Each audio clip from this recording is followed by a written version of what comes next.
shadow of the conquering German armies covered Western Europe. The self-styled master race was riding high.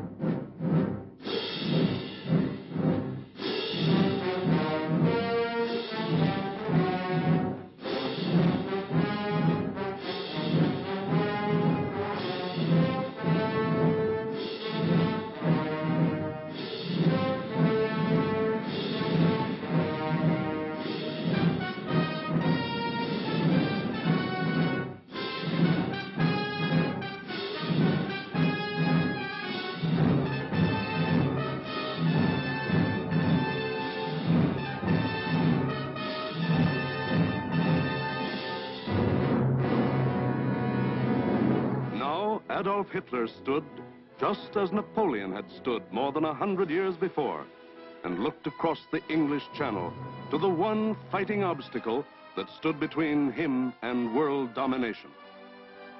The chalk cliffs of Britain rose sheer and white out of the choppy waters. And beyond, a little island, smaller than the state of Wyoming. Crush that little island and its stubborn people, and the way was open for world conquest. The fall of Austria, Czechoslovakia, Poland, Denmark, Norway, Holland, Belgium, France had given him more than 100 million slaves to work for him or starve. The preliminaries were over. It was time for the main event, the Battle of Britain.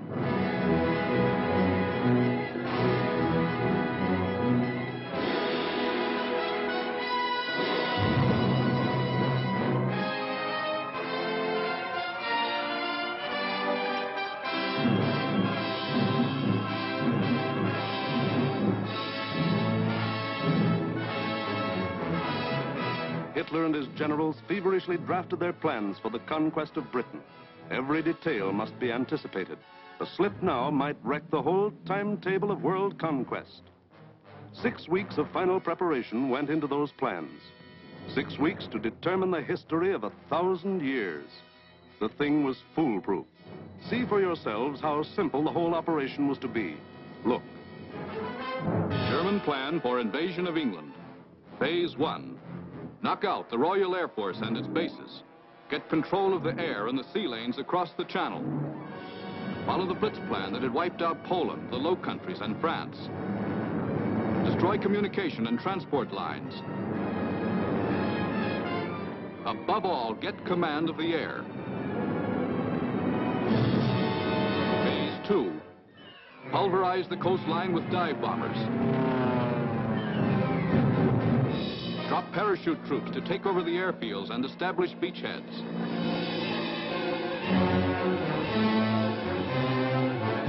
Phase 3. Actual invasion. Pour the German panzer divisions across in high-speed barges under an umbrella protecting fighter planes.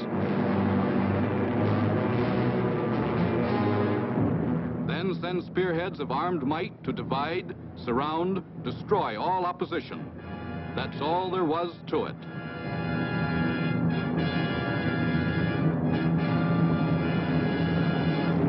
Conquer Britain. Force the surrender of the British fleet. Then, with the combined sea power of Germany, Britain, Italy, France, and Japan, he could control the seas and tell us where to head in. The torch of freedom flickered low.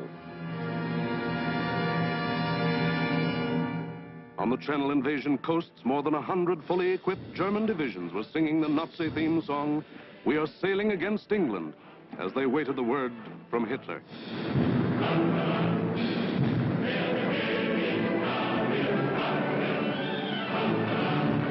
Here, for weeks, all the supplies and weapons of the Nazi war machine had been turned toward Britain.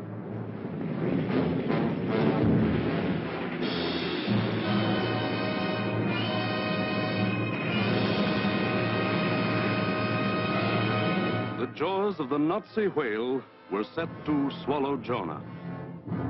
And what about Jonah? How was he doing? Well, Britain also had an army, but it was an army dragged from the sea at Dunkirk.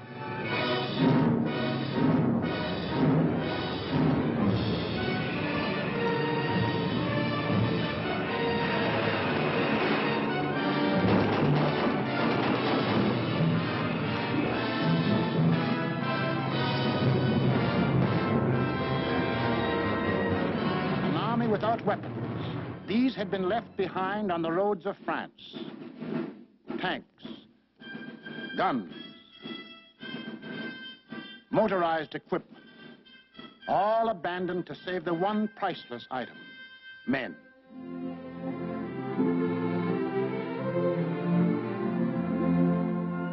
In all of Britain, there was not enough equipment for one modern division. Only one tank for every 1,000 square miles of territory. Only one machine gun for every 1,500 yards of beach. Britain had a navy, too, but it was scattered all over the globe, guarding vital food and supply lines. And the British knew it would be suicide to use their fleet in the narrow waters of the English Channel, with the German Air Force in control of the air. Britain also had an air force. An air force outnumbered 10 to 1 by the enemy, both in men and machines. And then there was Britain herself, the people of Britain, the people who were to be terrorized and forced to surrender. They knew that every man, woman, and child, in uniform or out, would be Hitler's target in the onslaught that might come at any moment. They knew they had a job to do, and not much time to do it in. The young, the not so young, and the old. The clerk, the butcher, the farmer, the member of parliament, they formed the civilian army, Britain's home guard. They started from scratch.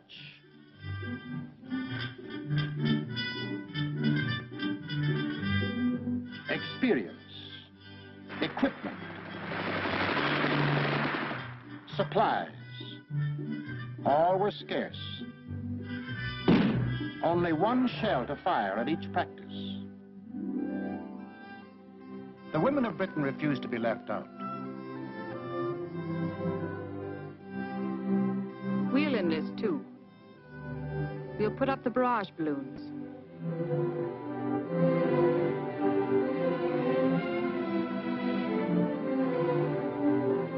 Man the ack-ack guns.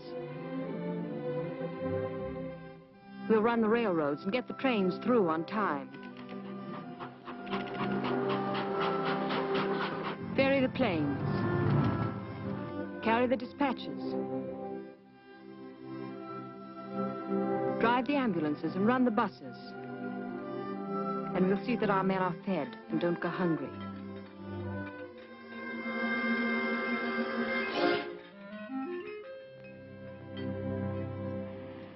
Others worked, men and women alike.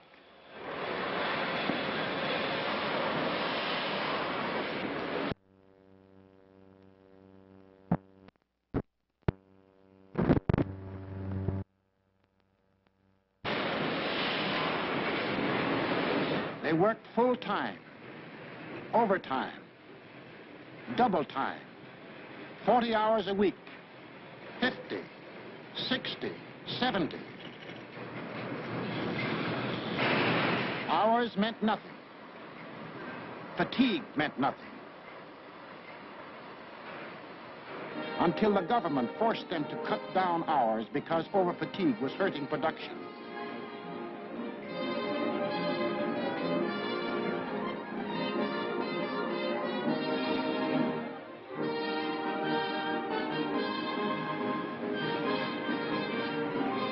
And when they weren't working, the men patrolled the moors for parachutists, blocked the roads, rehearsed invasion defenses. For something had happened here the Germans could never understand. In a democracy, it is not the government that makes war. It is the people.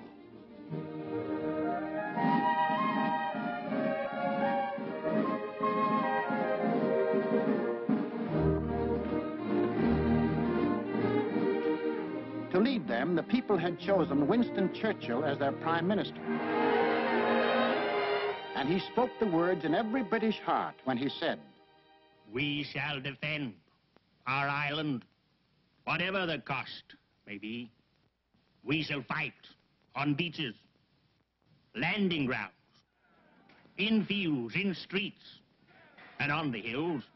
We shall never surrender." This was Britain in its darkest hour. The people knew they were in for the worst the Nazi mind could invent, yet they didn't panic or run away. They patrolled and waited. They drilled and waited. They worked and waited. Waited for the terror they knew was coming. Then it came.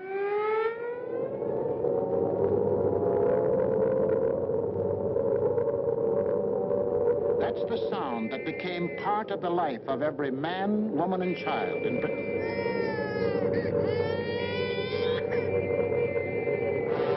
August 8th, 1940, and the battle for Britain is on. 30 enemy aircraft over the channel, flying due west.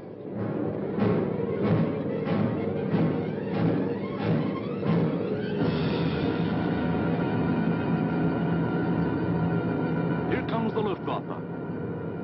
In dozens of flights, hundreds of planes, bombers, fighters, dive bombers, across that 21 miles of channel, that 8 short minutes of water. Their first tactics were to bomb convoys in the channel. Convoys loaded with food and munitions, bound for the great port of London.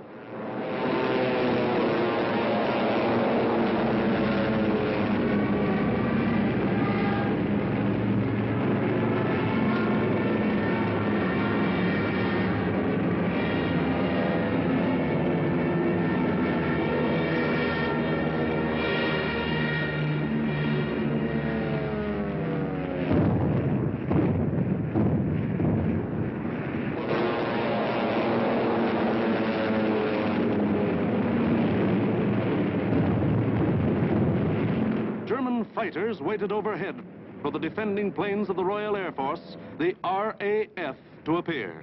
They didn't have long to wait.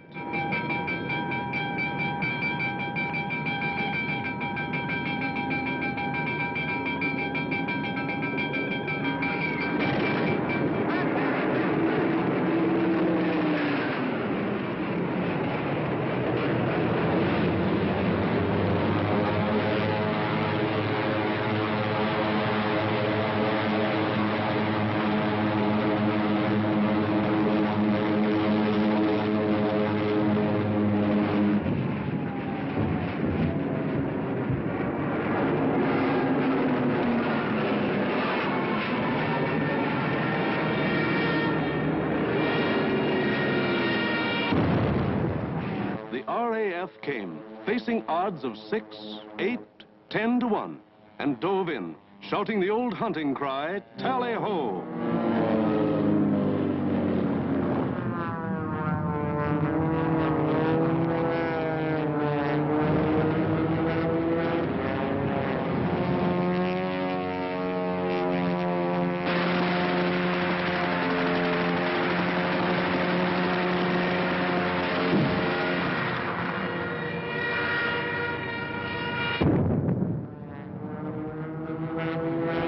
Phase 1 of the Nazi plan called for the RAF to be knocked out of the air. But the men of the RAF hadn't read the Nazi plan.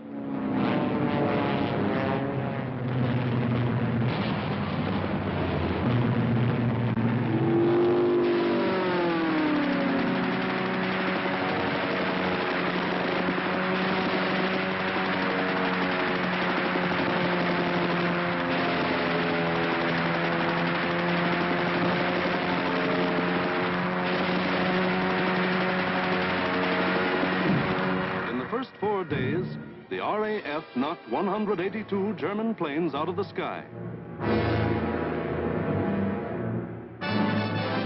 For the next week, the Germans attacked the coast cities from the Thames River to Weymouth.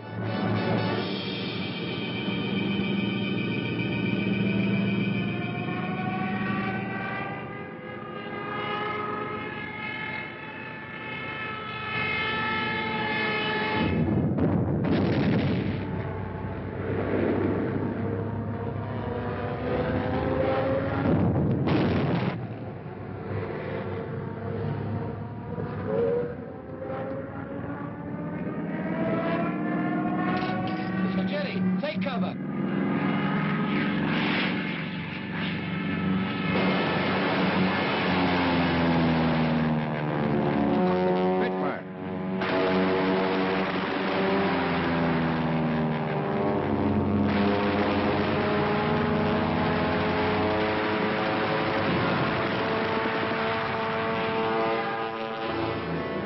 Paid off with 180 more planes. Then the Luftwaffe battered the great port towns of Southampton, Plymouth, trying for a knockout before the flow of supplies from overseas became more than a trickle. The ports took a terrible pounding, but they couldn't be knocked out. Cargoes went on being unloaded with the protection of the RAF overhead. Battling the Spitfires and Hurricanes in the air wasn't panning out.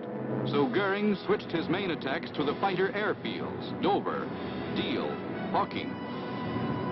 Maybe he could destroy the planes on the ground. He bombed the airfields, and the fields were hit. But the planes were saved.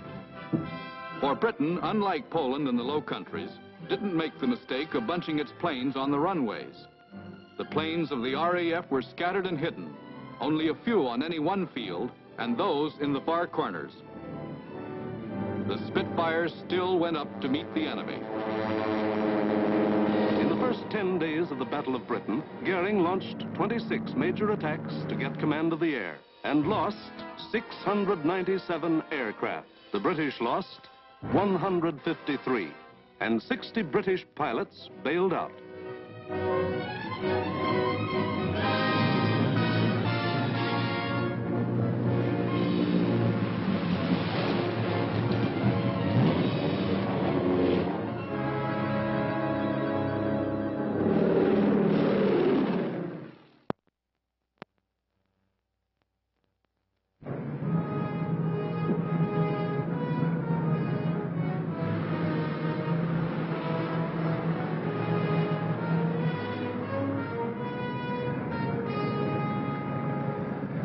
Valuable, trained men were saved and ready to fight again, but the crews of Goering's planes were lost to him forever.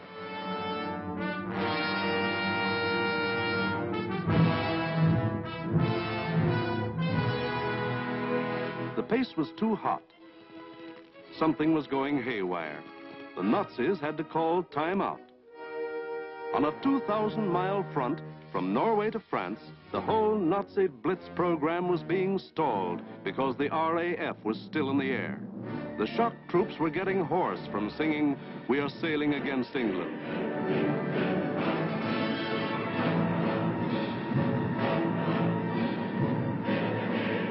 The long-range German guns were getting hot from throwing shells across the channel.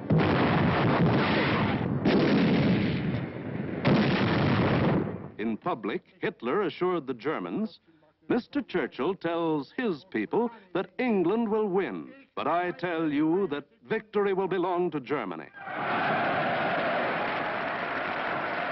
But in private, he sent for Goering, the boss of the Luftwaffe, and put him on the hot seat. Goering was told to do something and do it quick. So on August 30th, he ordered all-out attacks on inland aerodromes and industrial centers. Maybe he could knock out the RAF on the assembly line. And he adopted new tactics, too. More fighters and fewer bombers. Or maybe he just had fewer bombers to send. Anyway, those he did send were well protected. Fighters above at high altitudes. Fighters on both sides. Fighters in the front and in the rear. Fighters weaving in and out of the bomber formations. Britain, winner of the first round, was ready. With higher morale and sharper defense. Improved listening posts were set up all along the coast and warned of the enemy's approach before he left the continent. A quick flash from the control station to the fighter station. And pilots were on their way to meet the enemy while he was still over the channel.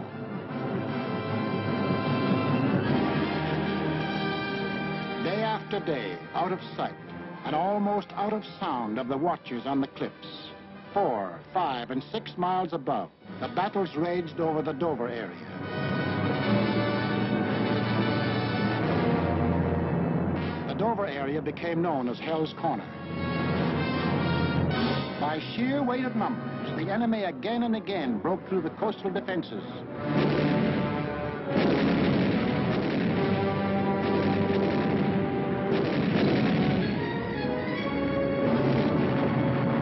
And reached inland to the airdrome.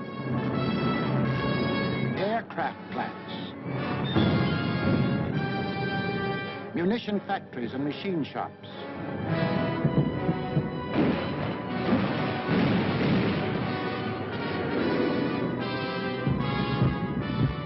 Hello, gunfire in the southeast. Right.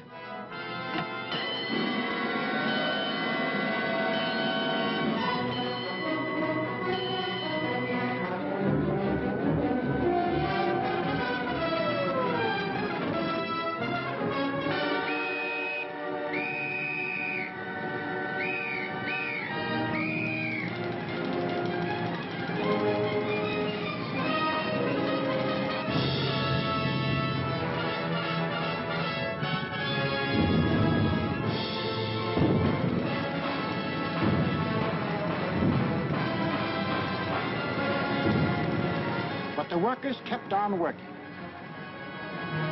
And the RAF kept on flying. These few men with wings, alone in the sky, behind their motors and machine guns, were shooting down more than the Luftwaffe.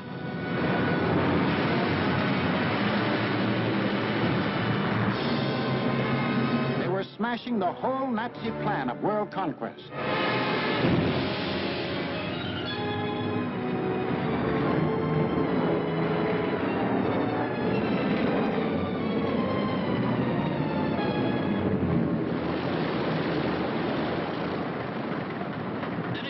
Johnny?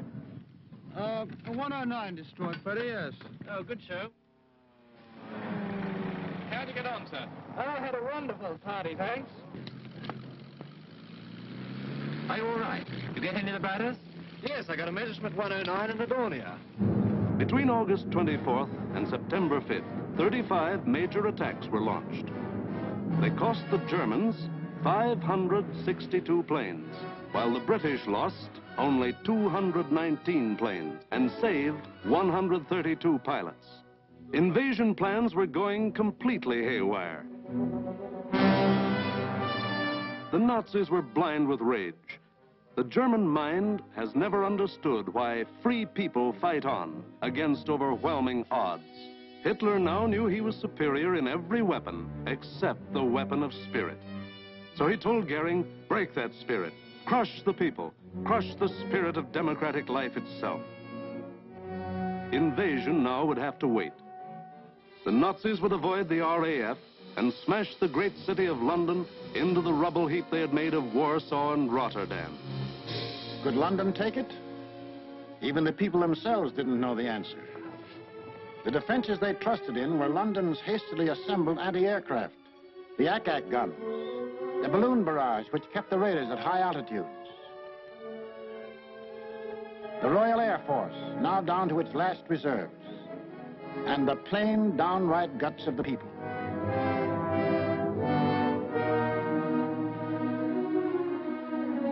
They sent more children out of the city.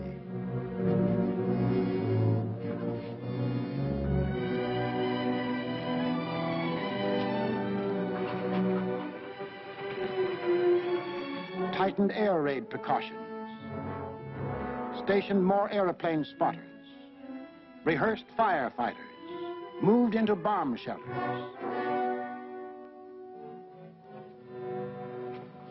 They blacked out their city and carried on.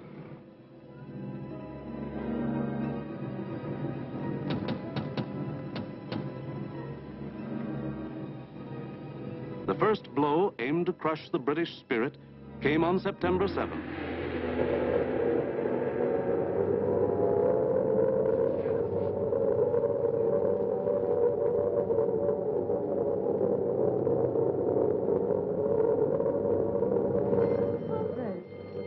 Roof reports planes coming in.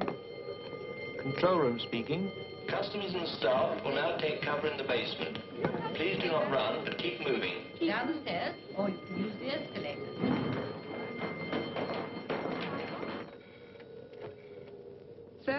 floor, clear.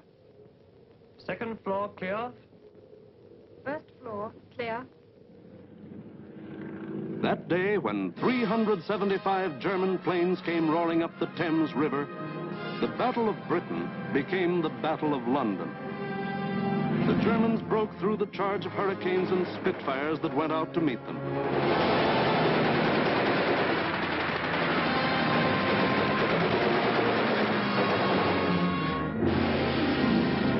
Gone was any pretense of aiming at military objectives. This was just savage destruction.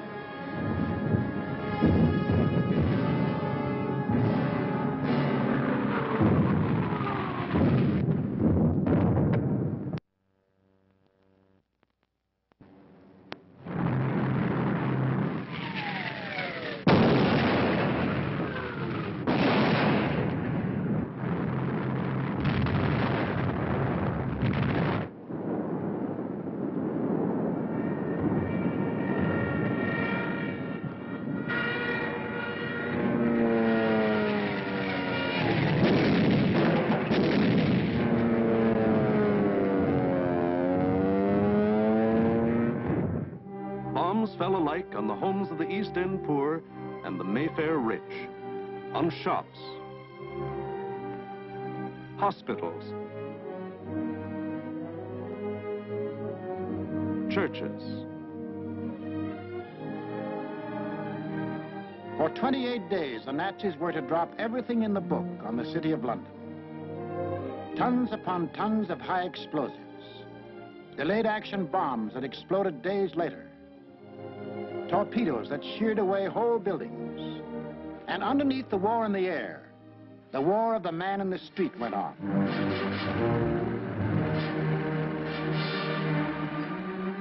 He learned to exist with very little food. He forgot what it meant to have a night's sleep, spending most of his time underground in the damp and dark and cold. Hello, Mrs. Fox. You're here early tonight. Well, I'm on the safe side, aren't I? I think that'll be all right now. Yes, that's grand. Anyway, I'll be back in a few minutes if you want. Now, how are we going to get you up there? Get a young man to lift you up. Tiny? Hello. Come get this young lady and lift up. Righto, I'm coming.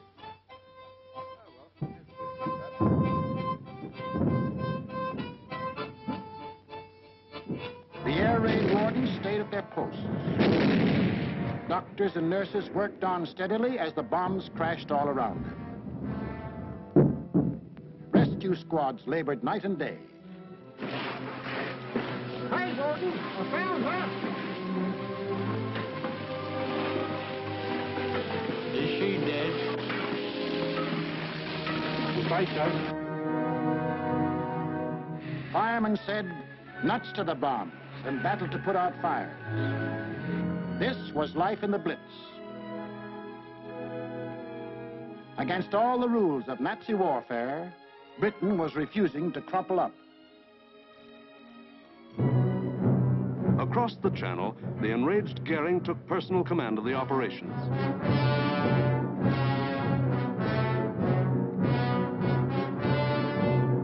And on September 15th, he sent the Luftwaffe into one of its greatest attacks.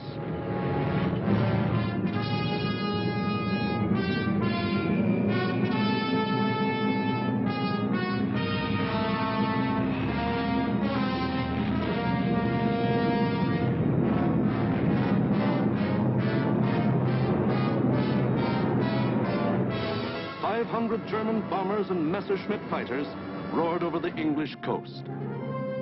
Starmouth calling. Planes heard 3 miles southwest. Shout for hostile planes approaching from the southwest. The British met the challenge by throwing in everything they had.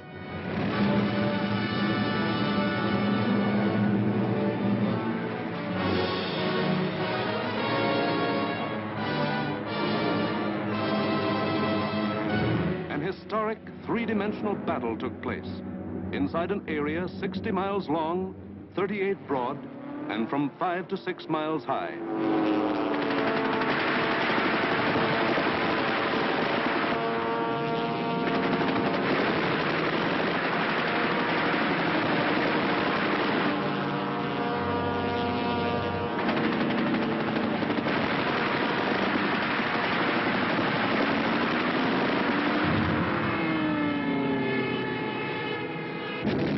200 individual dogfights took place within the first 30 minutes of the raid.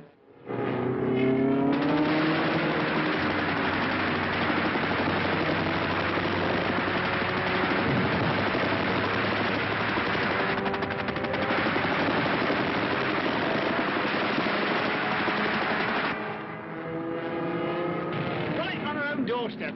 Oh, what a spread.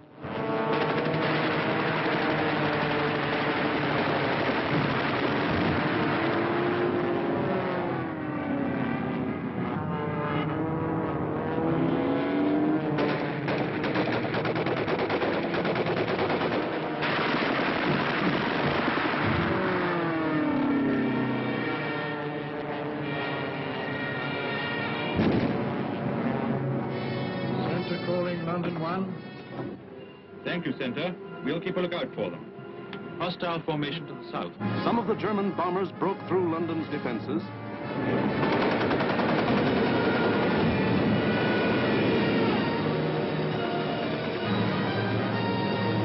And reached the center of the city.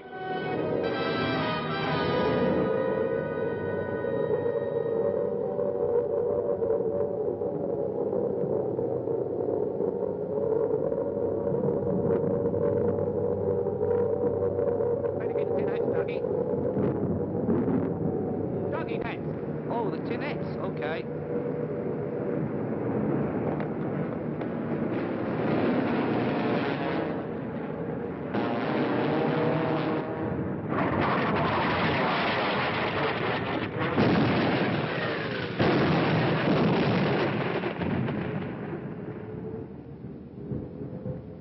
Doggy! Doggy, where are you?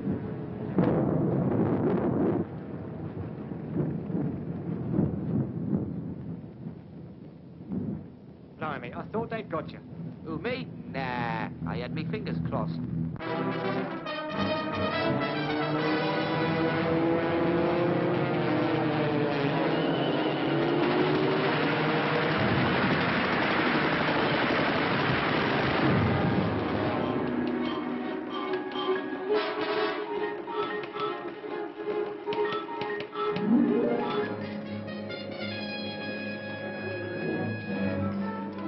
Air Ministry communique. The biggest bag yet. 185 enemy aircraft shot down. End of message. Of the 500 German planes that came over that day, more than 1/3 were shot down. In the 28 days of terror from September 7th to October 5th, the Nazis dropped 50 million pounds of bombs on the city, killed 7,000 helpless civilians, and wounded 10,000 more. Bombs fell on Buckingham Palace,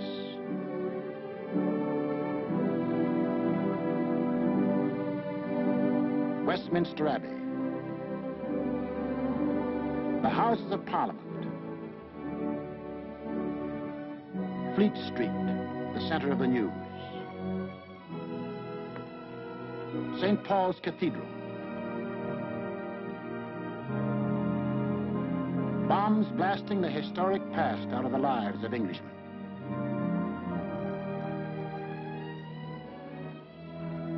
But in these 28 days, the Nazis lost 900 planes and their crews. The more they sent over, the more were shot down. The British Spitfire had proved to be one of the deadliest weapons ever put in the hands of man. If this kept up, pretty soon no more Luftwaffe. The frantic Nazis had to pull a new one. They did. On October 6th, they changed to night attacks. Maybe that way they could avoid those deadly Spitfires and Hurricanes. Maybe that way they could crush the stubborn British spirit. Never mind control of the air. Never mind Phase 1, Phase 2, Phase 3. Now to concentrate on bombing the people themselves into submission and make them cry for mercy.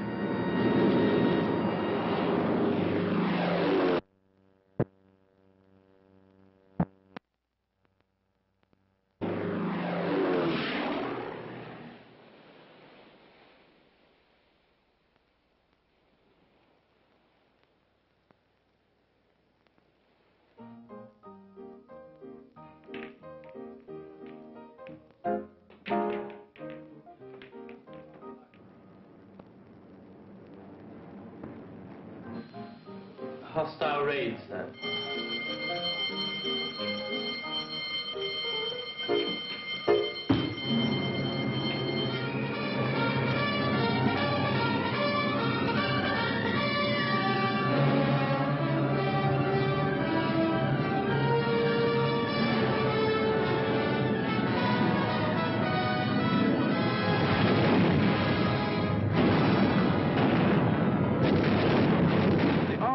Wasn't much help at night.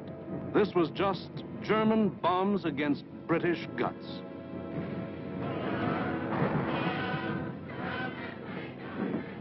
Harvey.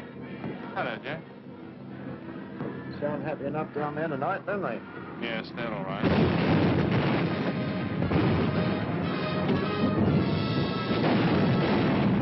The great docks of London were left roaring infernos. Homes were destroyed by incendiaries. Business blocks were aflame. And still the people of London took it. Night after night they burrowed underground. And morning after morning they dug themselves out of the wreckage.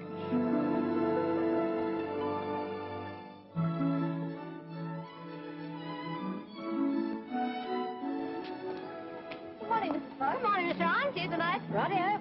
Come on, Bessie.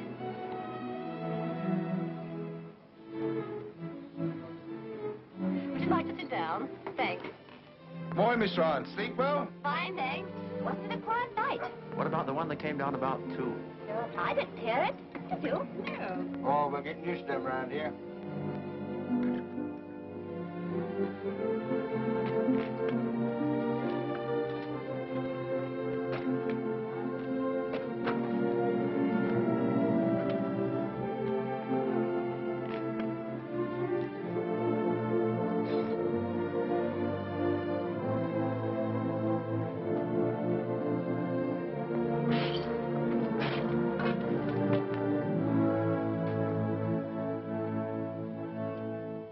You think you'd better go away from this for a bit?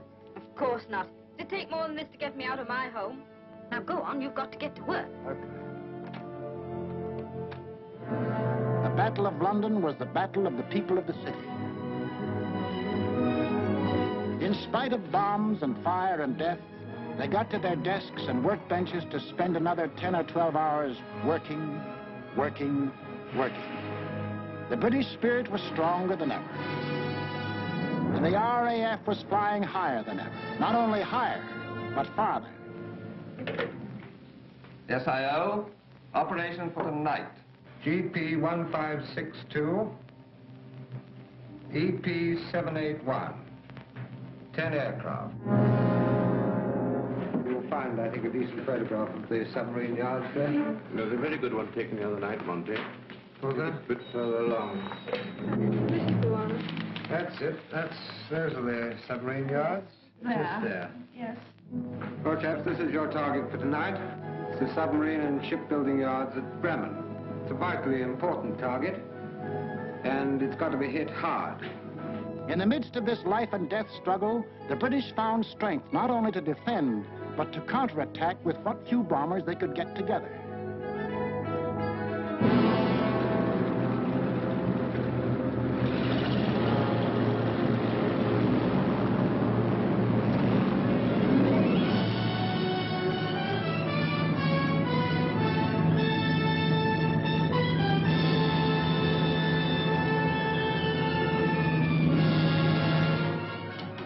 Charlie airborne, sir.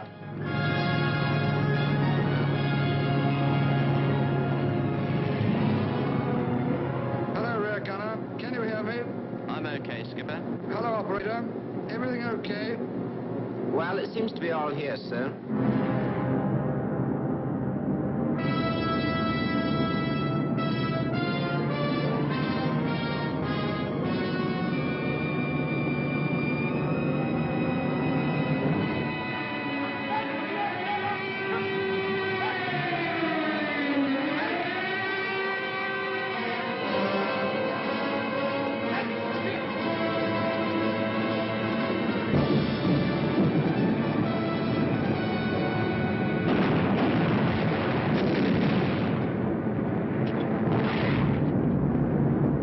stand by. I'm getting in a glide.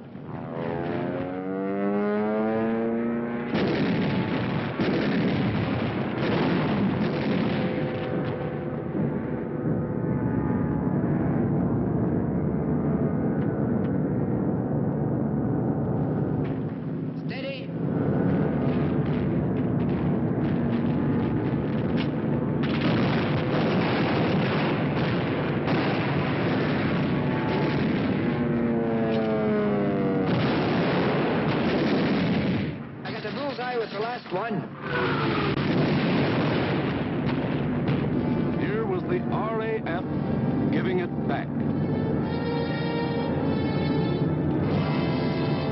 Hitler cried, "Night, gangsters! For this crime I will exact 1,000-fold revenge." All the available German night bombers were put into the air.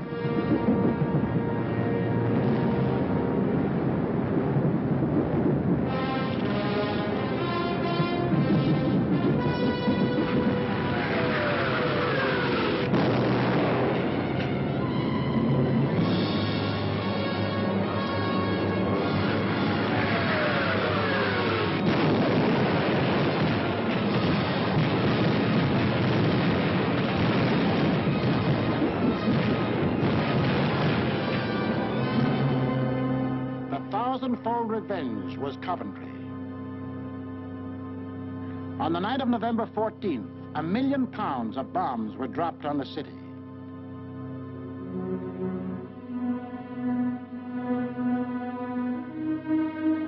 Coventry was smashed as flat as Warsaw and Rotterdam.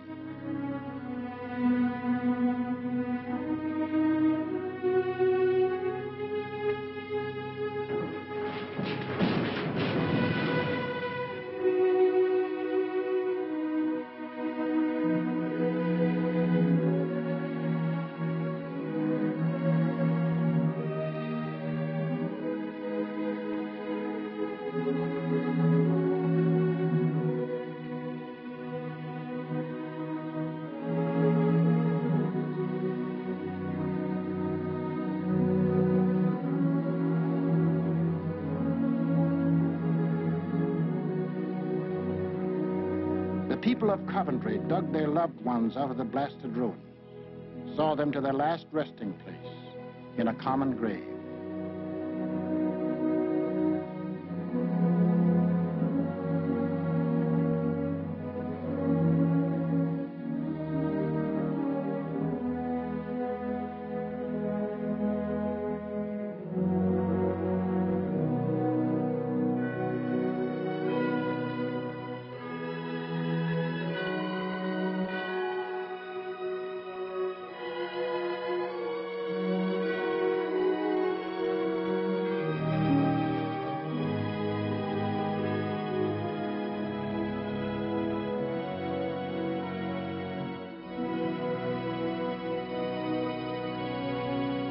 Hitler could kill them, but damned if he could lick them. They went back to their lathes and machines, for they knew the machine bench was as deadly a weapon as the rifle. And in their hearts was a grim determination that this enemy must be destroyed. That the day was coming when they would strike back, and how they would strike back.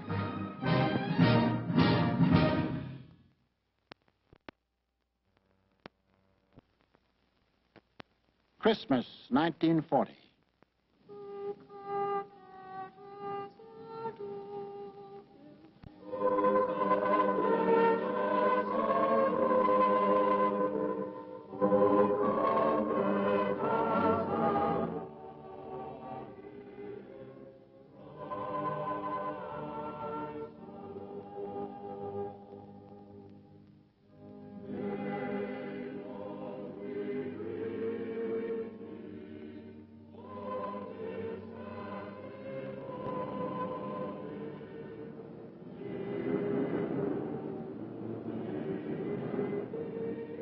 Christmas, season of peace on earth, goodwill toward men, was the ironic quiet before Hitler's great burst of rage against a people who couldn't be licked.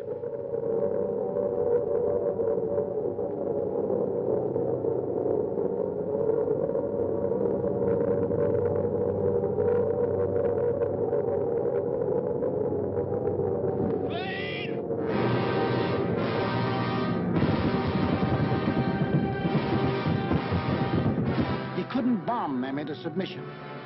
So he would burn them to ashes.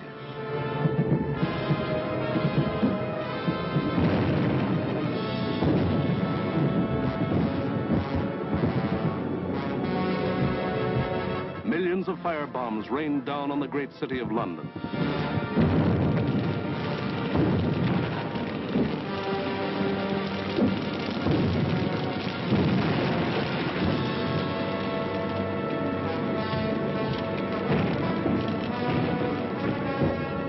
In a matter of minutes, more than 1,500 different sections of the city burst into roaring flames.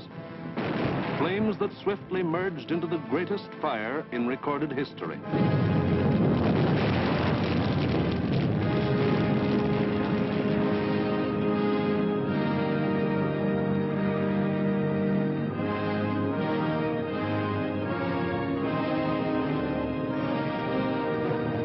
In the midst of all the fire and destruction, vital water mains were shattered.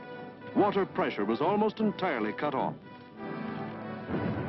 Heroes of the night were men of the London Fire Brigade who stretched temporary hose lines out to the center of the Thames River, struggling through mud and slime. For the Nazis had carefully picked a night on which the Thames River had one of the lowest ebb tides on record.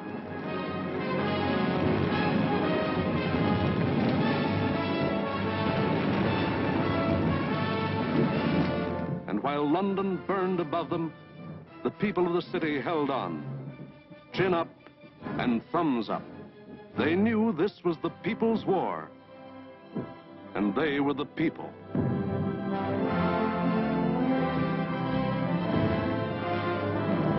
And a people that couldn't be panicked, couldn't be beaten.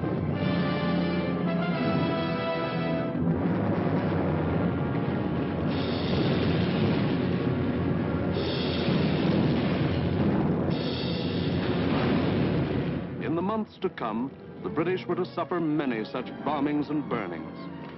But a nation that calls on cold courage when hot courage runs thin may die, but it can't be defeated.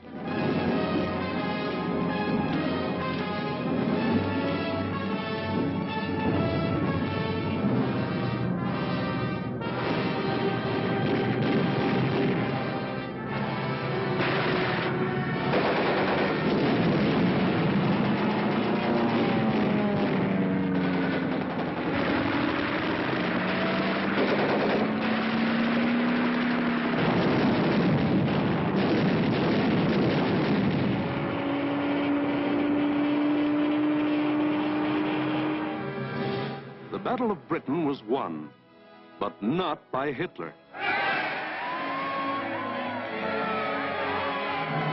Hitler had lost the battle. He had lost 2,375 German planes and their crews. For the first time, it was the Germans who ate the bitter dirt of defeat. Gone was the legend of their invincibility. For a solid year, the Nazis struck Britain with all their might. They leveled thousands upon thousands of homes and damaged millions of others. They killed more than 40,000 men, women, and children, and seriously wounded 50,000 more. But not one single Nazi soldier set foot on British soil. But Hitler couldn't stop, and in our next film we will show how he had to turn to the east again. Why did the Nazis lose the Battle of Britain? First, because a regimented people met an equally determined free people, and the free people made them quit cold. We've been bombed, dive-bombed, high-level bombed, machine-gunned, been through 2 invasion scares. The last lot we had the house down about our ears. But we're still sticking it, and we're going to stick it. Second, because this was a new kind of war, and the RAF were the men who could fight it. These were the men who belonged to what Hitler called those weak, soft democracies. The British did more than save their country. They won for the world a year of precious time. It was not only for the people of Britain, but for the people of the world that Winston Churchill spoke when he said, Never, in the field of human conflict, was so much owed by so many to so few